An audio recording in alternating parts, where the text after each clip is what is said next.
Now, one of the people I have the privilege of working with, another more senior member of our team, is called John Lennox. Have any of you heard him speak? I love listening to him speak.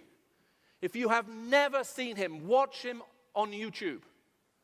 Unlike anyone else I've heard, when he's preaching, you want to walk up onto the platform and give him a cuddle. He is just so gentle in everything he says. John and I had the privilege a few years ago of being in South Africa together.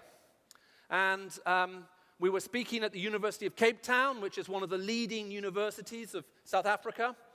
And we were also speaking at other meetings in the city. And the meeting at the University of Cape Town was large. As a matter of fact, the head of the university said who had been there for quite a long time, he said it was the largest ever gathering meeting they had ever had that he had been, since he had taken over the university. It was so well attended. Can we believe in a miracle-performing God today?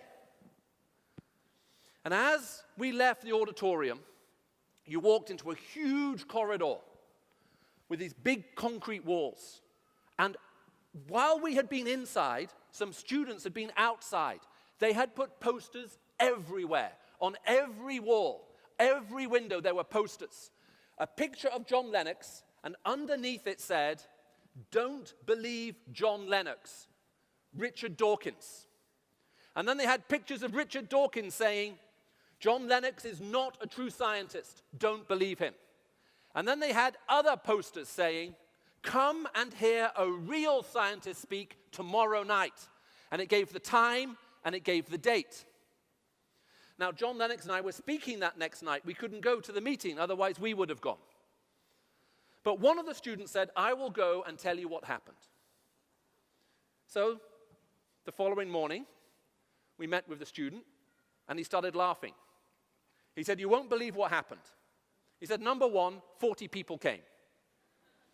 Number two, they had invited one of the heads of biology, one of the most famous scientists at that university, actually one of the most famous scientists from the continent of Africa, to give a talk on evolution. He gave a brilliant 1-hour talk on evolution. At the end of it, the head of the Atheist Society stood up and said, "But Professor, you haven't explained to us why this disproves the Christian faith." And the professor stood up and said, "Well, it doesn't. That's why I'm a Christian."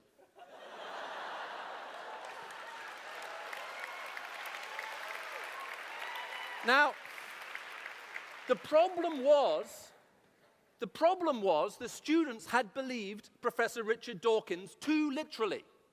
He had said, if you are a great scientist, you must be an atheist. So the Atheist Society said, who is the greatest scientist in our country? And they found him. They didn't ask him what he believed, because they must assume he must be an atheist.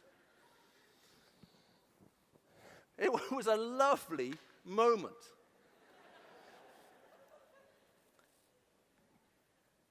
Now here we have to think very carefully.